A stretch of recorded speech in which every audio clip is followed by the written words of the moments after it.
Non, non, non. Vous devez savoir que M. Mutombo a plus de 14 ans d'expérience. Okay. Il n'y a pas eu escroquerie. Okay. Donc, il a mis ses moyens qui devaient servir à un projet et il estime que le projet n'a pas abouti et il demande à ce que l'argent soit remboursé.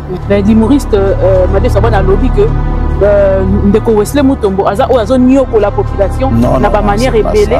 D'ailleurs, lobby Kali Bambongo ya ba ébélé. Yo loko l'avocat ya M. Wesley Mutombo. Donc, nous avons attiré attention à Bandeko Balandaki vidéo. Monsieur Mutombo ne doit rien à Monsieur Kivuvu. Monsieur, bon, je ne connais pas son nom, j'ai l'habitude de le voir, on l'appelle Madé Swabana. C'est que moi, je peux lui dire personnellement que Bakota a un dossier au Yebil Moutoula Makolo Bongote. Parce que lui, il est en Europe, il n'est pas à Kinshasa. Exact. Narosenga, il y a la preuve, il y a M. Mutombo au Escota Mbongo. Déjà demain, j'ai déposé une plainte contre ces messieurs. Monsieur Madé Sabana? Oui, effectivement, je venais d'avoir toutes ces informations, je venais d'avoir son nom. Et il a l'habitude de venir à Kinshasa. Je pense que le parquet va nous aider à être un peu éclairés. Je pense que Madé Sabana a beaucoup d'informations à mettre à la disposition du parquet. Exactement. Donc on suppose que Aebi Bato, M. Mutombo, Escoka Bambongo, il va aider vraiment le parquet à ce que Bato Anabaya. Ah yo bandi bon. Madé Sabana. Kobele la sindite hein. Parce que tu relakisa yo. Tango ya ko sala ba déclaration gratuite sur internet sur une personne. Akufite ana bomoy. Tozo yoka to mona. Tango yé akoporter yo plainte. Mukolo moko kitile Kinshasa bakanyo kende ko samba. Komi tumisate hein. Po image de Atozu. Ato longoli et si Tozu.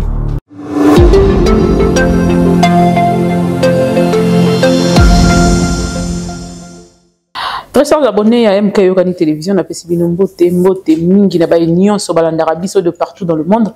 Merci pour na ba union so ba bongo na bango esala rapé za la malamu pour na vraiment na besoin ya bongo na bino ndesiko pour na faire ezali ko poser biso. On a le biso parce que vraiment on a peine à sombi likambango komi ngai parce que la monnaie comme moi habitude sur les réseaux sociaux, mutu moko bosali na un problème moko quelconque sans raison, il y a ces peli à ternir image sur les réseaux sociaux parce que yem taye mutali boso et ninko lo bateke po yeli boso na réseaux sociaux ndeko za na raison to soko ye si mando za na tort nécessairement pas ça yango faut ba bongo ya ba congolais siko na nango besoin pour sokwama parce que na moni makambo eleki sur les réseaux sociaux siko to beta ngo pena lisolo mais muto na bengi va na kiti ya liboso aya awa Madé Swabana j'ai besoin de toi Madé Swabana ngaza ki abonné pa na yo baneko na nga famille na nga peza ki abonné pa na yo mais to se désabonner Cindy benga papa Cindy benga papa Cindy benda papa matoyi papa oyo ka bien te Cindy benga papa zo yo ka bien te na besoin papa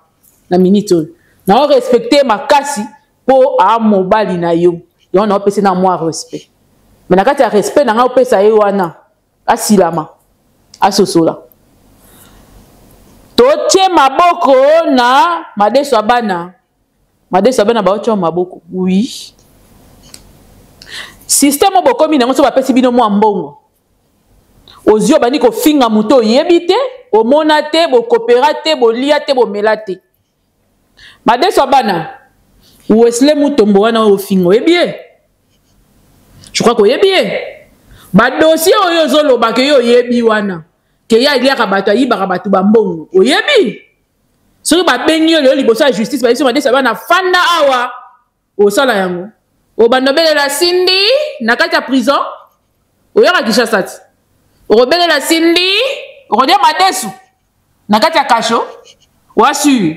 ko lia Madesu na kati ya kasho poni bo sepela rodia vungule na désordre bout ngao na kantia mso zaki moi ndambu ya ba sentiment ba tumusu ba sala ki ba poster yo po reposter te yo no fandeli yango plus fado lia na yo otiki ko lia au bandi ko finga muto yebite au monate parce qu'on t'a donné un peu d'argent.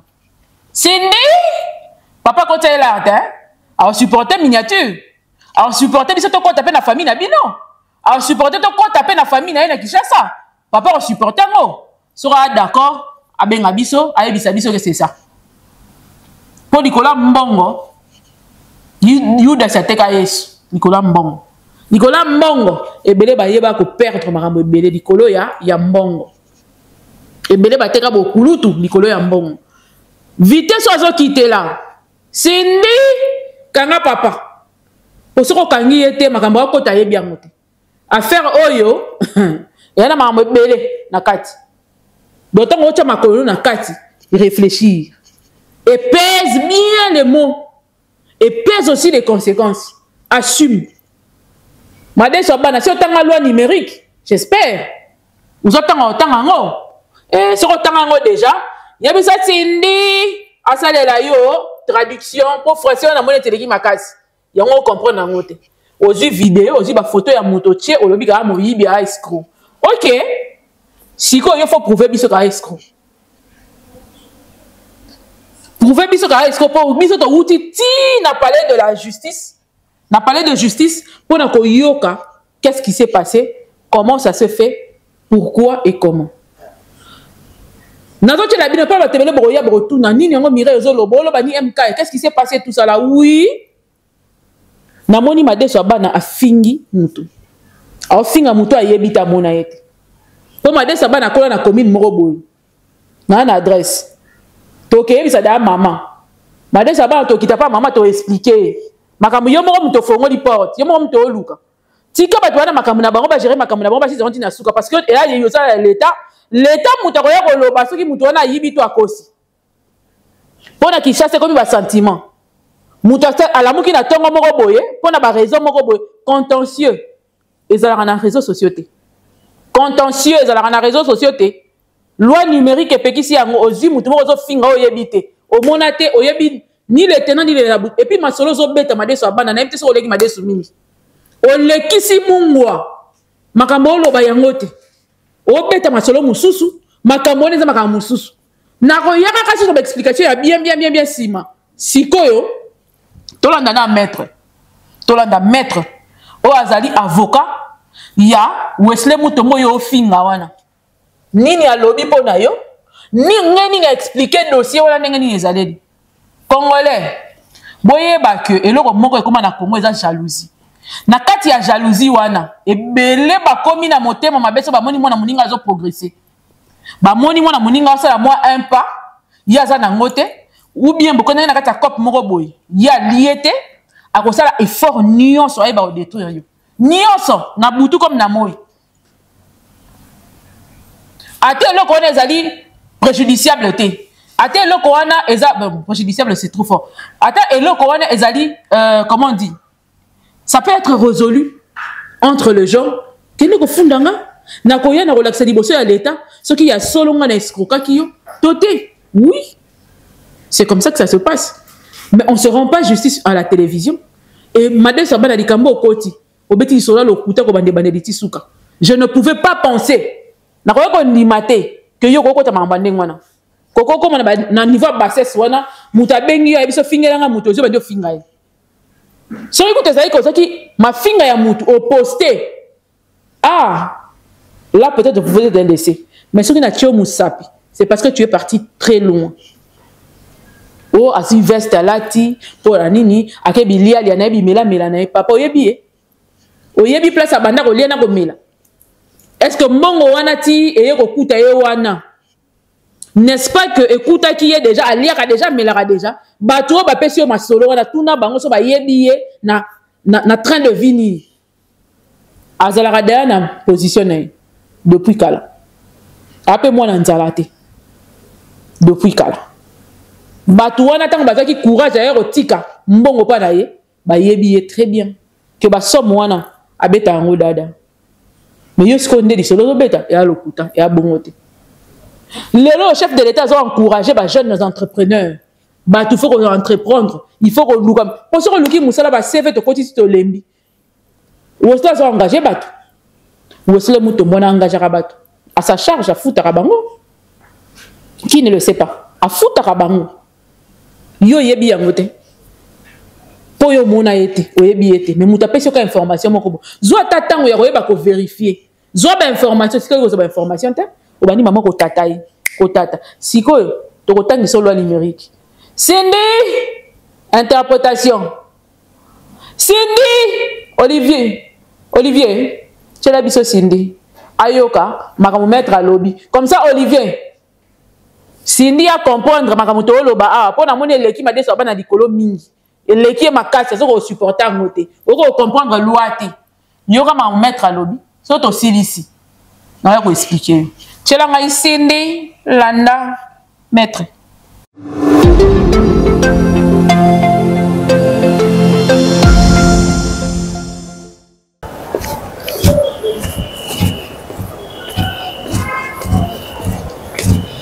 Bonjour maître.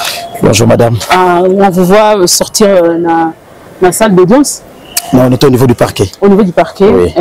Qu'est-ce qui se passe? Parce que là, nous venons, sur les réseaux sociaux, nous venons de suivre un frère congolais aussi, comme nous tous, Fundié, que à Zumbongo, à Ibi, on nous a indiqué par rapport à ce que nous faisons comme travail et notre investigation, on nous a dit que vous étiez son avocat. Effectivement. Monsieur Wesley Mutombo, effectivement. Qui est vilipendé sur les réseaux sociaux, par-ci, par-là. Qu'est-ce qui se passe exactement? Bon, en fait, vous devez savoir que Monsieur Mutombo est un grand investisseur. Okay. Il a un groupement de sociétés dont il est numéro 1. Okay. Et qu'il y a un partenaire dans le cadre des affaires qui avait placé un fonds. Et d'après le partenaire, le fonds a été mal orienté. Raison pour laquelle M. Mutombo a été interpellé. Il y a une plainte qui a été déposée. Et nous venons de l'assister par rapport à ça. Je ne serai pas entré dans le fond de l'instruction, mais d'une manière générale, c'est ça. Est-ce que M. Mutombo est-il un escroc? Est-il un monsieur qui est en train de voler de l'argent auprès de citoyens congolais ou étrangers dans ce pays? Parce que c'est ce qui se dit sur les réseaux sociaux. Non, non, non. Vous devez savoir que M. Mutombo a plus de 14 ans d'expérience. Okay. Comme entrepreneur dans le cadre des infrastructures. Il n'a pas commencé aujourd'hui. Et puis c'est un grand groupement de sociétés. Il y a plus d'une quarantaine de sociétés. Reconnu? Effectivement reconnu au niveau national, au niveau international. Okay. Il n'y a qu'un seul partenaire. Je dois être clair avec vous. Okay. Il n'y a qu'un seul partenaire qui avait mis ses moyens. Et puis il estime que ces moyens ont été mal orientés. Okay. Donc il n'y a pas eu escroquerie. Okay. Donc, il a mis ses moyens qui devaient servir à un projet et il estime que le projet n'a pas abouti et il demande à ce que l'argent soit remboursé. Et puis, vous devez savoir que c'est la responsabilité de tous. C'est un groupement. Si M. Mutombo était appréhendé, parce qu'il est le numéro 1 du groupement, donc il représente ces groupements de sociétés. Ce n'est pas M. Mutombo tout est personnel qui prend l'argent et puis il va l'utiliser pour d'autres fins. Donc, le groupement... D'après le partenaire, le groupement a mal orienté le fonds qu'il avait mis et il demande que nous puissions rembourser.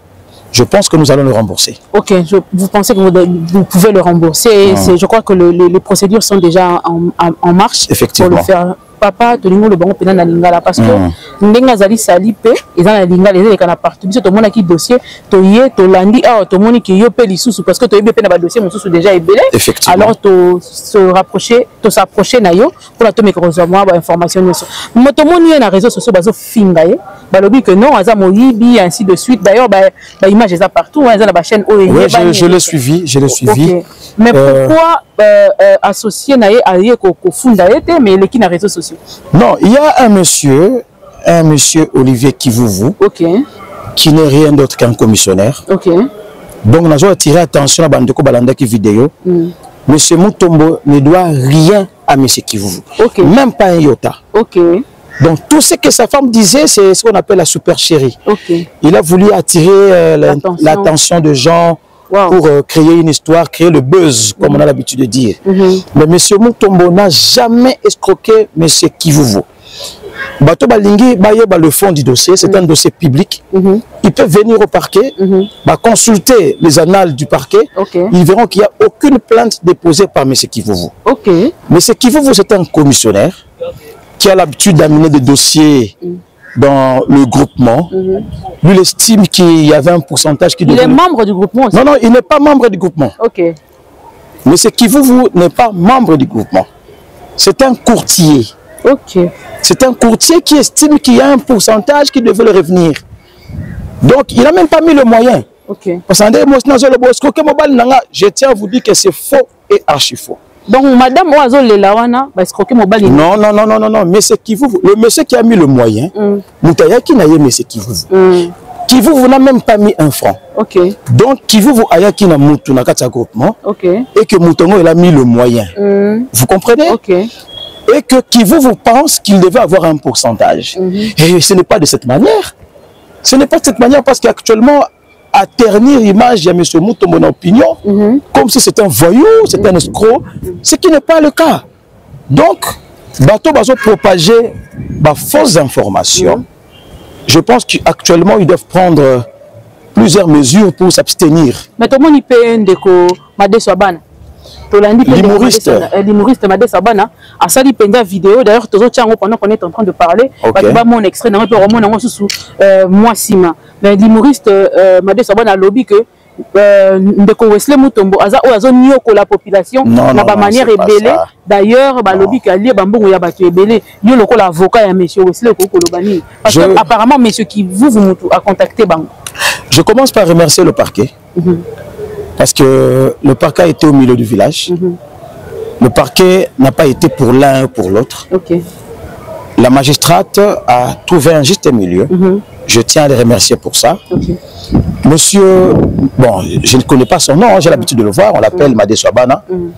C'est que moi je peux lui dire personnellement que Bakot a un dossier au Yebil Moutoula Makolo Bongote. Parce que lui il est en Europe, il n'est pas à Kinshasa. Exact. Narosenga il y a la preuve moko. Il y a monsieur Mutombo au escroquer Mbongo. Une seule preuve. Monsieur Mutombo à escroquer Mbongo.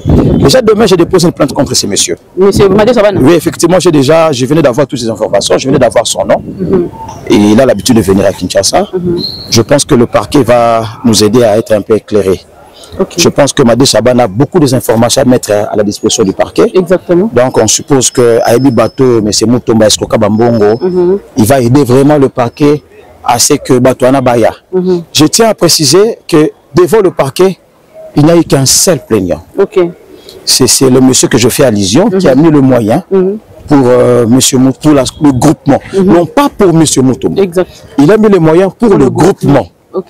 Et que M. Mutombo est appréhendé parce qu'il est le numéro 1 du groupement. Donc ce n'est pas un fonds qui est venu et qui a été logé dans le compte privé de M. Mutombo, c'est le moyen qui ont été logés dans le compte du groupement. Et le groupement est géré d'une manière collégiale. Bon, Mutombo est numéro 1, je n'en disconviens pas, raison pour laquelle il est en train d'endosser la responsabilité. Il y a un petit l'humoriste Madé Sabana. Madé Sabana et puis possibilité à propager. Je vais déposer une plainte pour propagation de faux bruits et diffamation. Je pense qu'il va nous aider vraiment à ce que nous soyons éclairés quant à ce. Monsieur Mutombo est actuellement entre de bonnes mains. Je venais de l'assister. Il a présenté ses moyens de défense. Le groupement, pas monsieur Mutombo, le groupement a accepté de rembourser l'argent et je pense qu'ici demain on va solder pour qu'il recouvre sa liberté. Mais sinon, ce que je voulais aussi savoir avant tous les Kanamaram Soussou, à ce niveau où nous sommes là, monsieur Mutombo, qu'est-ce qu'il dit monsieur Mutombo à monsieur Kivuvu?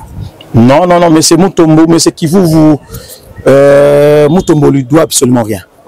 Les gens doivent retenir. Pas sous le nom de monsieur Kivuvu. Non, il peut venir vérifier. C'est une affaire qui est publique. Il peut venir, il jette un coup dans les annales du parquet, il n'y a pas la plainte de M. Kivuvu. Kivuvu a intervenu comme renseignant.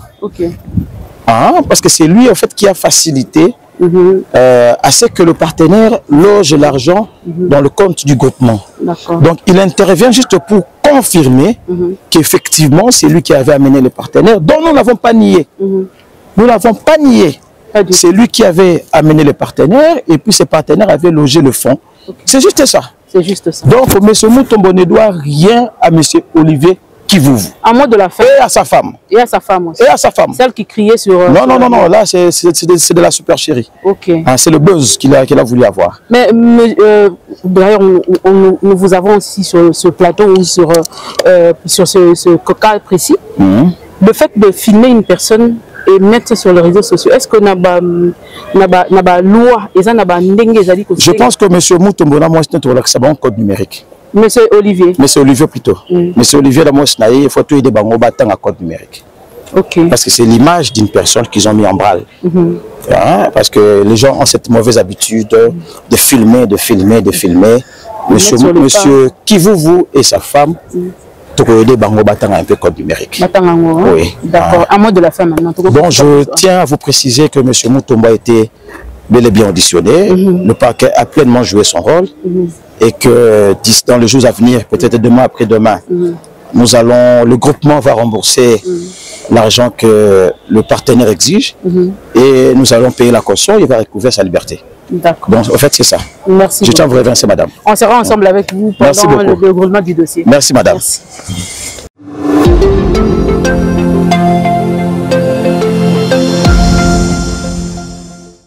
Merci beaucoup, Olivier. Dans l'élément pessimiste qui est Malamu. Merci, maître Hervé Ngali. Maître Osa Moussa Gitoko, hein? Sans blague. Osa Bena Moussala, Nenge Sengelaka. Moussala Moussala, nos propres, calmement mais sûrement, où nous avançons. Histoire où ils ont opposé Wesley Mutombo. Oh, les lobes Samboussier, na vidéo à mi balé au Landao. Olivier, tu as ma sous vidéo et les cas qui sont sur internet, na page moko. Au Sangisi Ango, na on m'a dit sur Banasali. Et puis bon moto yasima na banasko obeta liso na expliquer bino na bila na besoin ba bongo na bino. Je veux pas des gens qui réfléchissent aux genoux. J'ai besoin de la tête. Donnez-moi ça. J'en ai besoin. Je vais travailler ça. Au moins dans la forme bongo hein. Il y a simbi on peut travailler bino bongo. Olivier Tchelangango et puis na ozongo.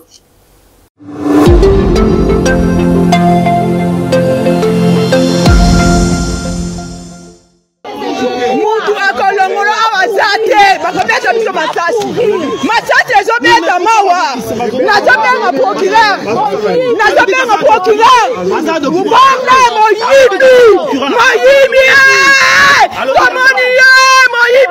ndoki zala misu boya bazoye mon Dieu nzambe merci nzambe mokonzi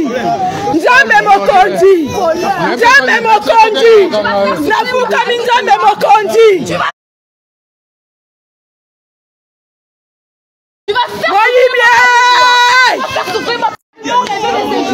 Likambo na escroquerie. Ça fait mal, likambo escroquerie. Parce que quand il était, mais parce que bande kolanga congolais. Likambo escroquerie comme makasi, parce que batu bambongo. Parce que batu ba voyage, on doit savoir. Parce que batu ba mapango bande kolanga. Mon frère bo mona wana comme Wester Mutombo bo mona bo lakisa wana la société en constitution pas tonga batu ba mapango. Après ça ce que kabana Congo te na ba diaspora bande kolanga. Bo ba diaspora nde biso bata poto. Mbongo na poto za si ndinga mukete bande kolanga. Parce que kana ba États-Unis na ba Canada ba plainte les belé na kati kuna bande kolanga. Donc mona ba imaginer que vraiment ça fait vraiment mal comme on a makamba bona communauté congolais. En plus c'est le que les kolanga batu ba moi que le bakuna ta veste bande kolanga. Est-ce que ya le kuna ta veste mutati na veste penya ko na mos na ndaku na bana na jeep mouse ko kimbongo bande kolanga. A qu'est-ce que na batu ba sa entrepreneuriat ça venir bande ko soit France ya Suisse ba solo na société tout ça entrepreneuriat na bino to ko chambongo to gagner mes pourcentage batina $25,000 pour ce matériel tout ça là yemoko monsieur Mutombo ke na banque a récupérer mbongo wana bata Suisse na ba balandela mbongo na banque iso déjà komi ba kene be mbongo déjà bimi pana o muta ko kozongo mutu kingani boya ko zongo ya sula so babenga mutu be mutu te fole kate batos ko kabandako o ya kini ya Congo Kinshasa ba voyage ba benge bo te fole kate bobi na communauté congolais na Kinshasa mabe osa na Kinshasa futa mana Kinshasa wana mboka sécurité ato kimi ba bomono na banganga ba mona yo amuna na lisusu te bande kolanga azo ko keka au niveau so yebite obengi basko keyo so yeba kinde otiki bande kolanga yi bakena ba hotel bakena ba bar batiki ba photo na ye na limanga batwana ba plenia babito luka muto mukobo muni bobenga biso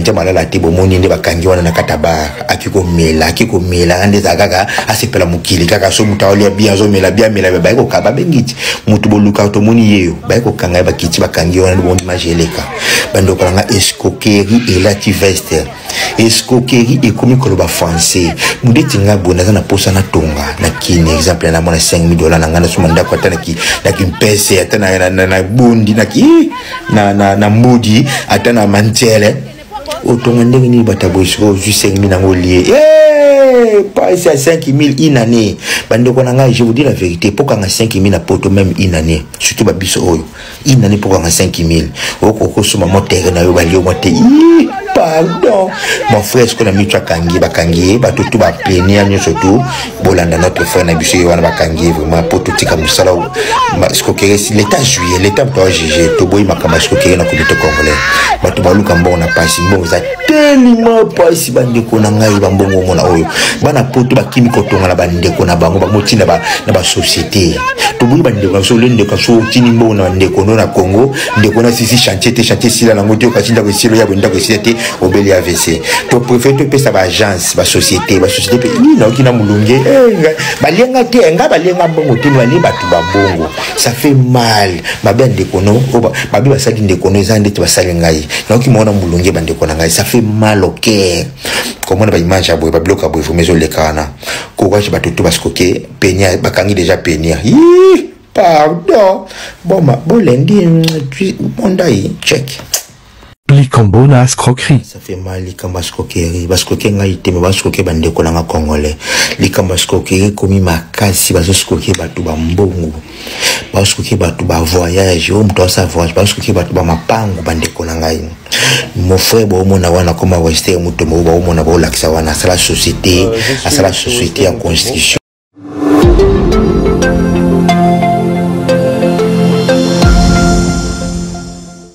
Merci beaucoup Olivier na ba élément auto tela. Donc, là maintenant on expliquer dans nos problèmes au boyo qui moi mettre à introduire pour y moi quand on a ba ozindo exacté pour dossier dans la justice. Maintenant expliquer bien attends qui pour comprendre. Ce jeune entrepreneur que vous voyez que nous encourageons Wesley Mutombo, aza mwana o ana mayele nae, ana savoir faire nae, a sala bureau nae. Nakati ya ba construction bo mona kaye ba engin somba ba biloko belé azo évoluer normalement bien aza ba jeune au photo félicité lelo na Congo na misana bango kitoko bazo sala. Mais les gens comme les gens qui ont fait cette vidéo qui ont tourné qui ont filmé Wesley ne bato photo condamné. Boyebi ke na Kinshasa on a commenté entreprise de 0 jusqu'à arriver quelque part pour convaincre batu ba ya na 20,000 bacha. Ce n'est pas facile. Ce n'est vraiment pas facile. Et ce garçon, devant vents et marées, péril n'y soit ébi qu'au traverser, à Bundi, Malembe, ti a commis quelque part. Donc, c'est un garçon à vraiment féliciter. Nakoko mawana boyebi que nakati ya affaire. Il y a des hauts, il y a des bas. Surtout que azam mwana ya nani ote. Oh, Moutoumou a soutenir hier, après c'est mon info personnel. Ce sont des garçons à féliciter sur Kinshasa. Oh, aïe, barabatouté. Et puis, jamais si azam mongo ya moutou, alo bake ya rozongi sate. Ce cas qui mongo na yo, certes, avant ebiso rozongi c'est le 25 après sioté, mais il finit toujours par payer. Si c'était pas le cas, bateau nyon sona na bango la simanaye, oh lelo bandimi, ko accompagner na moussa na zo sala, balinga ki bayate. Même ceux qui ont tourné cette vidéo le savent que c'est un garçon qui a beaucoup de courage, très intelligent et un investisseur qui sait vraiment où placer son argent pour nous bénéficier de l'eau. Ndeko Wesley, bateau va filmer, bateau va commissionnaire, bateau bateau oyo bazane na ba fierté. Boyebi toujours na Congo ndenge zalakat, commissionnaire, gérant, mutu batiki mokenge linda ko boyebi ndenge ba fonctionnaire. Ba fonctionnaire ndenge moko boye balinga ki bokonzi koleka na bakolo mbongo. Même moi je bozo yo kazo ganga lokwa moni satana kitina mabele pona oyeba ko zo batu na tango asuka divine que je salue. Asigala osala faire na Wesley te. Yena Wesley ba pesa na mbongo te. Jamais. Mais à lobby yango naza nango eko yaka peut-être na ba jours à venir. Abina garçon wala linga kaete osali bongo poani abina linga kaete a lolendo a orgueilleux. Donc ponaye à supposer entre guillemets que Wesley a orgueilleux, alors il fallait ternir son image. Na tia entre guillemets na tiki ngwana na bombiango. YouTube ezala ki toko kotango hein. Réseaux sociaux la ki toko kotango. Mais ande bien makasi ko ke nango tina suka. Madiva. OK. Problème te. Bisope to yambi yo Ninge yo ye. Sope to yambi yo. Wesley Azana groupement moko ya Batou ou à se décider qui, quand tu as de faibles moyens, c'est normal que tu cherches des associés pour que vous monter na bango à faire moko quelconque. Nathan Baye ko zwa cop moko dont je t'ai encore le nom avec le temps. Pour l'épisode de 65, hein, on va faire plusieurs épisodes.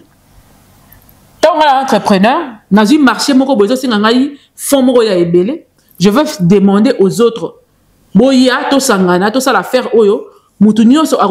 Trouver par naye na faire tout ça. C'est comme ça que Wesley avait fait appel aux autres.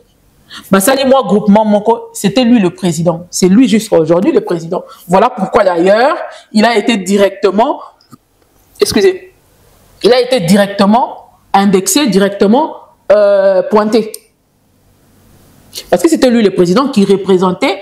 Vous voyez bien, dans la société, c'est la société personne physique, la personne morale. Il y a des personnes physiques qui ont représenté groupement wana, il y a des associés au Basanganaki. Parmi ceux qui marchaient moko, dont j'étais encore le nom, ne veut pas expliquer les détails parce que et kokoti ça bakondi et kokoti ça fait batou mususu oyo bazana bango n'a rien à voir. Na bêtise oyo uti osalama po na batu moko boye par pulsion ya kozanga commission balingi ba ternir image ya jeune entrepreneur o azo bunda na ye pour ceux qui parlent de batu mbongo mbele banda kalawana ti lelo 14 ans dans les affaires mbele si bakanga mbele si bomona ba publier vous le savez très bien na bongo tangu Wesley marché na nini bango ba sera qui intéressé parce que avec marché on a faut bali mbongo. Oui. Donc, na bongo marché na messe ya Wesley, le grand entrepreneur Wesley Mutombo, marché y na messe na ye, a lobby que vu l'ampleur ya marché, vu sa société qui émerge bien, qui a aussi d'autres associés, na ba associé bazala ki wana na kati ya groupement na bango, oh ba signer protocole hein. Va signer protocole et ils ba papier nyos ils ba signer le quoi protocole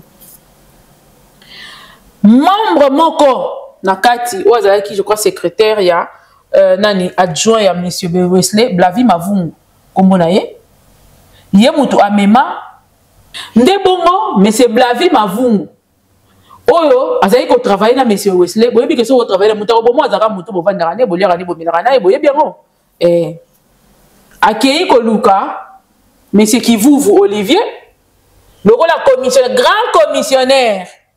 Moi, si nous avons la logo à mon fin du monde. Dans la vidéo, moi, c'est Olivier Kivuvu. Blavi, connaissant Olivier Kivuvu, a bengié que marché mon cousin à Mesa Awa, il y a un grand commissionnaire, tout ça, il n'est pas. Monsieur Kivuvu a déployé ma force à Keiko Luka, associé mon qui n'a code par naïe, parce que tant on va faire Ezali, tant que yo yé bako expliquer yo ko signer protocole bako expliquer ta likambo eza ta cop eza boyo ko se retrouver na boule na kati ya cop wana monsieur Olivier Lutete azalaki pe na pourcentage moko fallait alia monsieur nani oyo bayaki na ye société wana X o na boyi ko tanga awa po société ayebatu asali na eloko moko te bazo qu'il y a une procédure normale et qu'il y a et puis c'est pas la société qui a publié Wesley, c'est plutôt monsieur Kivuvu Olivier na mwasi na ye oyo bango basala kotika la kosala protocole moroté na Wesley so baza nango bala ki sa papier oyo ezo relier bango na nani à part que la commissionnaire affaire ndenge za la raboye soko yé to expliquer sili to bandi ko zela exécution il y a affaire bazeli ndenge ba nyoso bazelaka affaire eko simba comme eko chapeauté affaire échapeautaki et simba quitté ba donne échangeaki mais pendant ce temps ils avaient déjà engagé de dépenses ainsi de suite c'est par là que naroya koyebisa madeso bana masolo zo beta kakena ko zongo akiko retirer mbongo mbala moko abungi wa mwana sute c'est faux o alokuta madeso bana ovanda na poto yoko ko zotindi mbongo mutu muso akiko récupérer otindi comme na comme mbongo na kombo ya mutu muso akiko récupérer et puis aji akimi ko récupérer na banka ya bungi et ça la mawapi ils ont raté et puis batuwana entreprise wana exerce ka awa et ça la awa et en Suisse té donc information na yo ba pesi za bidon ba bimisa yo moins intelligent yebisa ba pesa yo ba information bien et puis sur les la pose ya ko lia mbongo sindi yebisa papa yo nos explication comme ça pesier po boye ba en même ngambo mo ko na famille abatu po yo ni ata na famille musu ba ni ata raté amemi ngambo et alors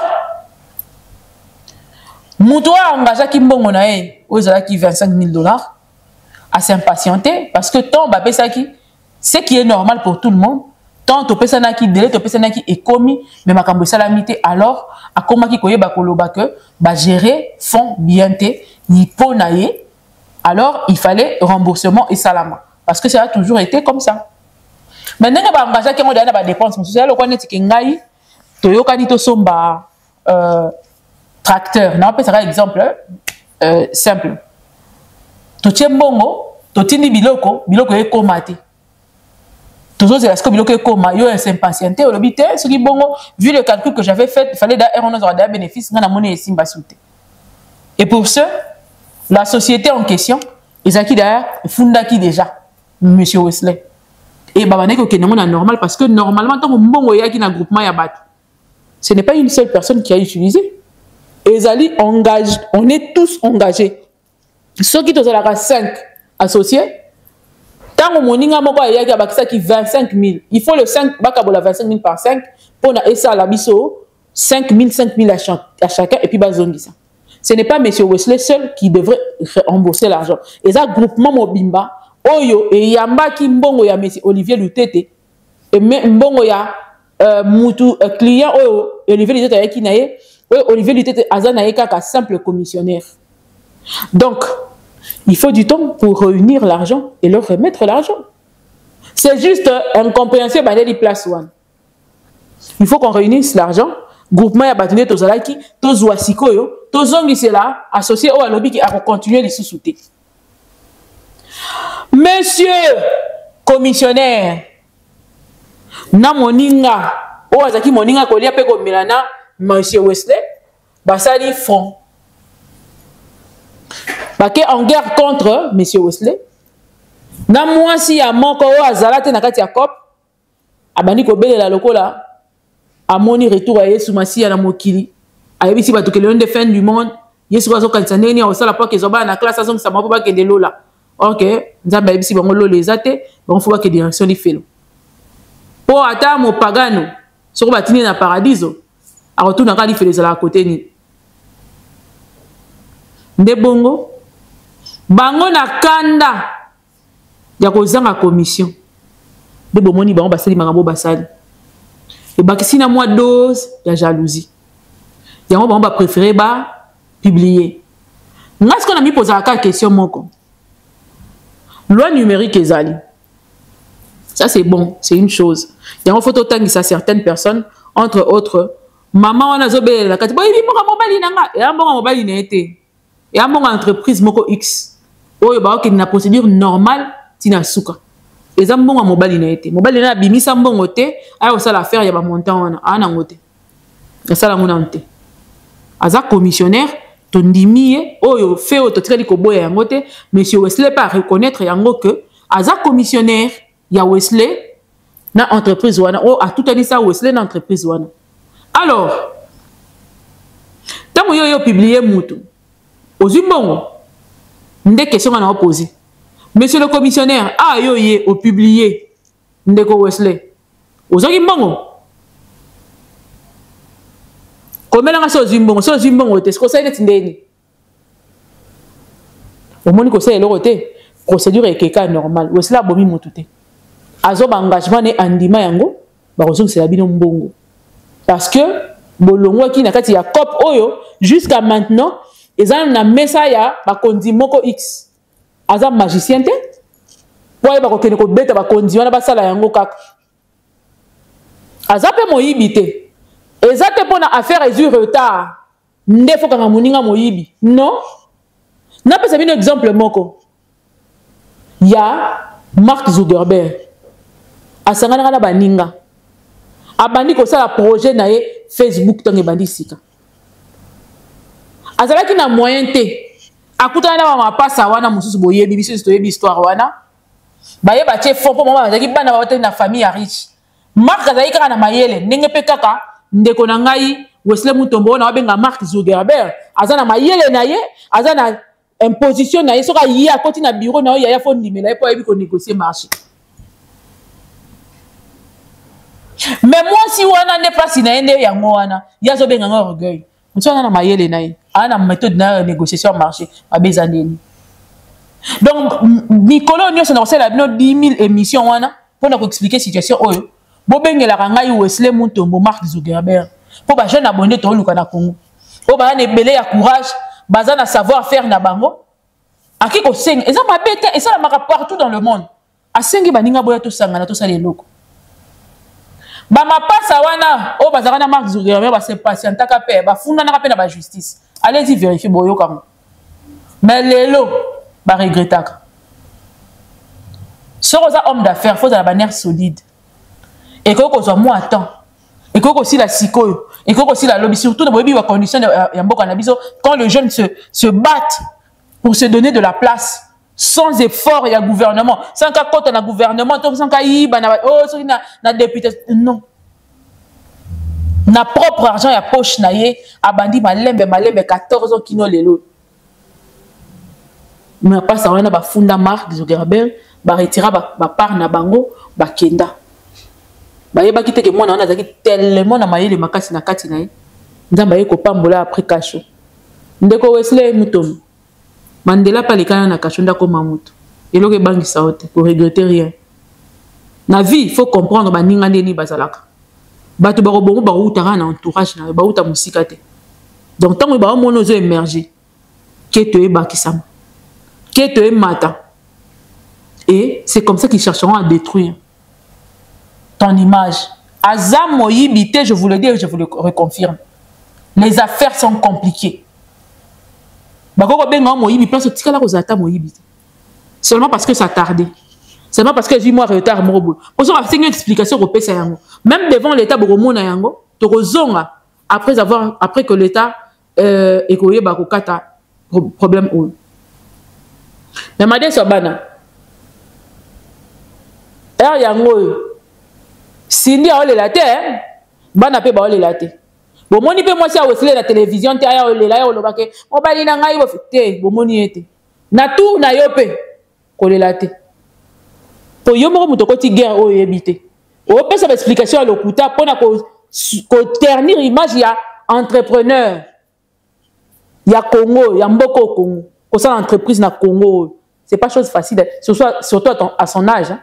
C'est encore un jeune. Hein. C'est encore un jeune. Beaucoup à âge moko. Beaucoup à payer un an. C'est encore un jeune. Ah, moi, bah, série 8. Et 4. Ah, yo, bandi bon. Madé Sabana. Ko belle la syndicate, hein? Tu peux te relaxer ça, yo. Tango ya ko sala, ba déclaration gratuite sur Internet, sur une personne. A koufite, ana bomoy. Tozo yoka, to mona. Tango ye, a ko porter yo plainte. Mukolo moko kitile gishasa bakanyo kende ko samba. Komi tumisate, hein? Po image da to zui. Ato longoli. Et si to zui. Obengi pe Cindy na kati ya image. Cindy bonga maka.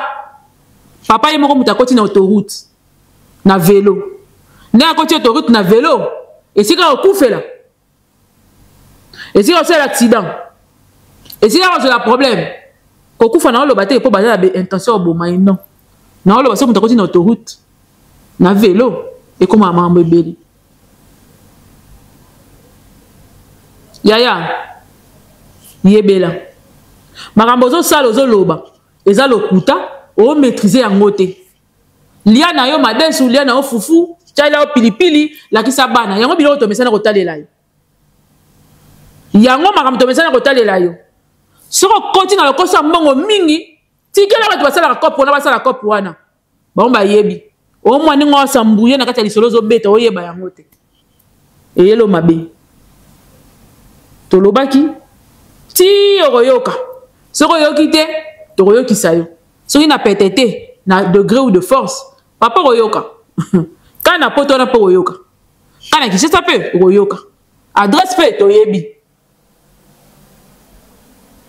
botika loyenge donc affaire où ils ont opposé ou monsieur Wesley Mutombo na entreprise Moko X yango wana jusque là je vous dis que je ne citerai pas le nom de l'entreprise parce que l'entreprise a été publiée à Wesley muta publié za commissionnaire monsieur qui Olivier qui vous monsieur Olivier nga lobi na elo te na otala kaka na loba sima na oya maman divine va bien obi miniature esi bino ka mbote bino mo mboko ti réseau ti réseau ce que dans réseau bata maboma réseau omona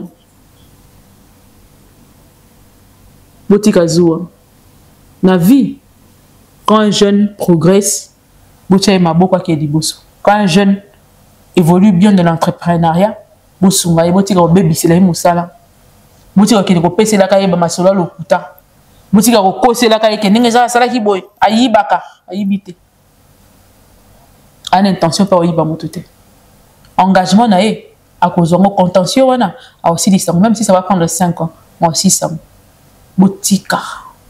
botika keto botika motema mabe boko mapeka yete po bongo na e ana ngona nzoto na e ndo yiba yango azate ozalaki numéro 1 avertissement ade sabana oye to sepelisa yo oye lisusu to sepelisa yo lisusu sindi de muto mata miniature wana ya déjà sindi na bana mba mata miniature na ki mango to matise miniature wana pena sans débat wana penda sans débat tu es informé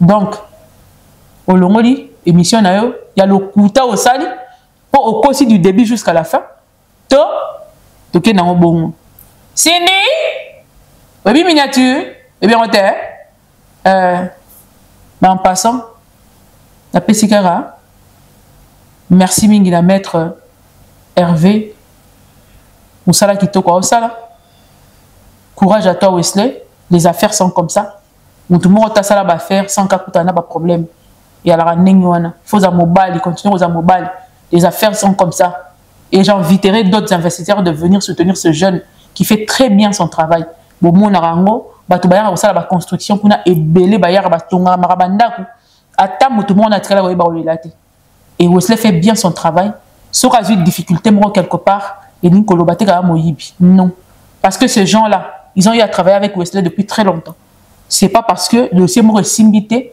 tous en a 25 dossiers moko simbité yo ni ngoya ba onuiringa kende na osoko monique ngali ni susute mais tika na sa musa na parce que na bandango na yote na bandango quelque part yo e kokota mais on continue sans yo musala ne kosalama donc force à toi Wesley là où tu es de là où tu es Dieu te donne la force et les kaya makam mais en attendant ceux qui l'écoutent zali to ko pese éclaircissement makambo ekende wana ndamba mona papa mbola bino on se revoit très prochainement bye.